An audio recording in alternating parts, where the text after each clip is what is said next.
ये हम सोभन में एम्स स्थल पर हैं, जहां पर कल विधान परिषद में सवाल उठे थे, जहां पर प्रेमचंद मिश्रा ने कहा था कि 28 फीट गहरा है, और हम इसी स्पॉट पर हैं। हमारे साथ भोला यादव जुड़े हैं, जो कि पूर्व विधायक है, और इन्होंने सबसे पहले सोभन की जमीन को बिहार सरकार और जनता के समक्ष रखा था। प्रेस भोला जी, ये स्थल हम पर हम आए हैं और कहा जा रहा है कि जब कल विधान परिषद में 28 फीट गहरा है और 40 फीट गहरा है, तो कैसे होगा इसे?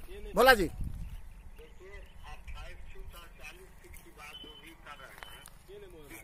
बात नहीं है, स्थल पर जाने से सही स्थिति पता चलेगा। गांव भी बसा हुआ है, जो अभी जो NH बाईपास जो बना है, क्योंकि वो नदी के ये बांध पर बना है, इसलिए उसकी ऊंचाई बहुत ज्यादा है। उससे यदि नापा जाता है तब तो निश्चित तौर से आपको 20 फीट से ऊपर होगा, लेकिन जो गांवें बसी हुई है उसका जो लेवल है, जहाँ तक बाढ़ की पानी जाती है, वो मोटा मोटी 10 से 12 फीट ही है।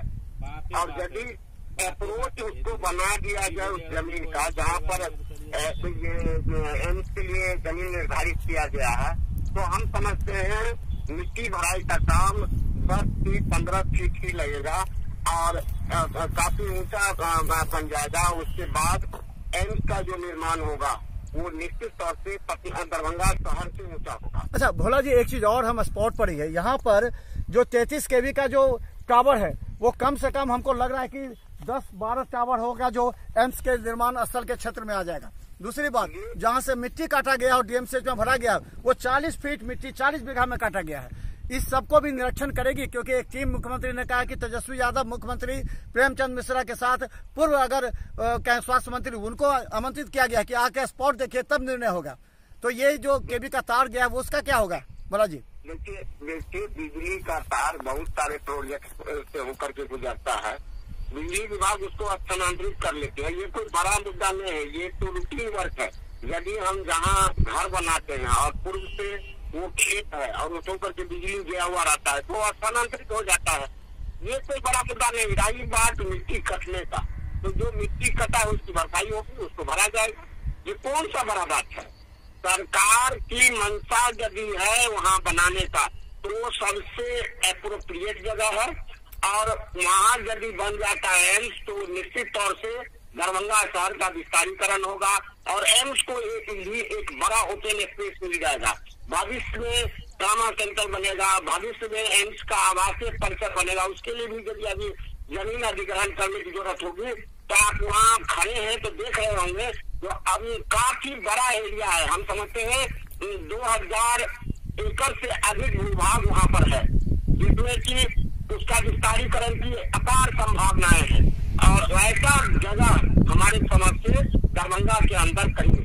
अच्छा भोला जी, हम आए हैं, हमारे साथ बबलू सैनी जिला परिषद है, वो भी थे, उनका भी हमने स्टेटमेंट लिया था कि यहाँ पर 100 एकड़ की जमीन ऐसे हैं जिसे कौड़ियों के दाम से जो व्यापारी लोग हैं उन्होंने खरीद लिया, बिहार सरकार की जमीन को खरीद लिया है, जबकि बिहार सरकार की जमीन है। अब वो लोग नहीं चाहते कि यहाँ पर शोभन में एम्स बने उन स्थल पर, क्योंकि ये उनकी राशि से कौड़ियों के दाम में खड़े रहे, अब उनका करोड़ों रुपए मांग रहे, उसका क्या होगा भोला जी?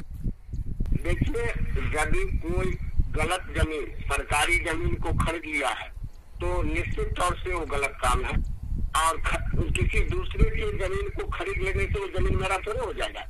मालिक जो है वो बिहार सरकार है, वो बेचा ही नहीं, तो किसी के बेच देने से थोड़ी जमीन हो जाएगा।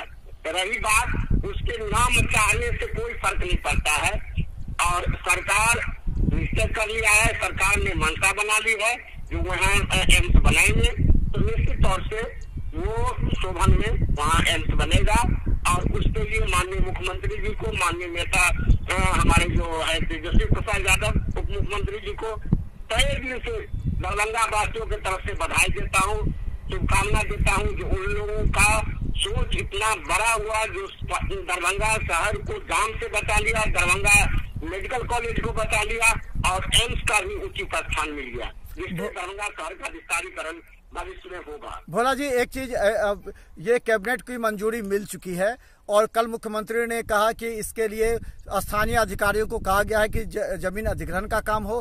तो अब जो विवाद हुआ है, तो ये कब प्रारंभ होगा? क्योंकि महागठबंधन में कांग्रेस अलग कर रही है, तो मुख्यमंत्री और ये तेजस्वी यादव कब आएंगे स्थल के निरीक्षण के लिए? जब उन्होंने कहा है, कल विधान परिषद में कहा कि वो हम आएंगे, स्थल का निरीक्षण करेंगे हम लोग सब मिल करके, उसके बाद तय करेंगे, ये बात हो गई आप। तो क्या आप इनिशिएट कीजिएगा, क्योंकि आपकी पहल है, अगर सोबन में एम्स बनता है तो आपकी ही पहल मानी जाएगी।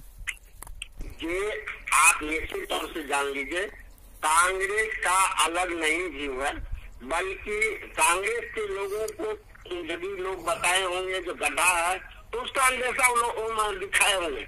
जिससे ये नहीं है जो वहाँ एम्स बनने में किसी तरह की परेशानी है। कैबिनेट डिसीजन हो गया और कैबिनेट डिसीजन हो जाने के बाद फिर उसमें किसी भी तरह का परिवर्तन की संभावना नहीं है। रही बात छोटी मोटी जो त्रुटियां हैं उसकी भरपाई सरकार करेगी और सरकार इसके लिए दृढ़ संकल्प है। और हम समझते हैं माननीय मुख्यमंत्री जी जब लोगों को आमंत्रित किए हैं देखने के लिए, तो जाकर के देखेंगे तो दिल खुश हो जाएगा, क्योंकि जितना बड़ा भूभाग में वो बनने जा रहा है, चारों तरफ जो खाली एरिया है उसके लिए साफ परिलक्षित होता है। आने वाले में एम्स का विस्तारीकरण यदि होता है तो उसके लिए जमीन वहाँ पर्याप्त है। तो इनिशिएट कौन करेगा भोला जी? आपने ही ये जगह दिया, जब मिट्टी यहाँ से चोरी की गई थी उसी समय आपने कहा था सभी के निगाह में स्थल है, कौन इनिशिएट करेगा? माननीय जिन लोगों को देखना है उनको हम आमंत्रित करते हैं, स्वागत करते हैं। आगे मैं वहाँ रहूंगा और वहाँ सब लोगों को तरीके से दिखाऊंगा जो कि इसका क्या एम्स एंड ऑब्जेक्ट है।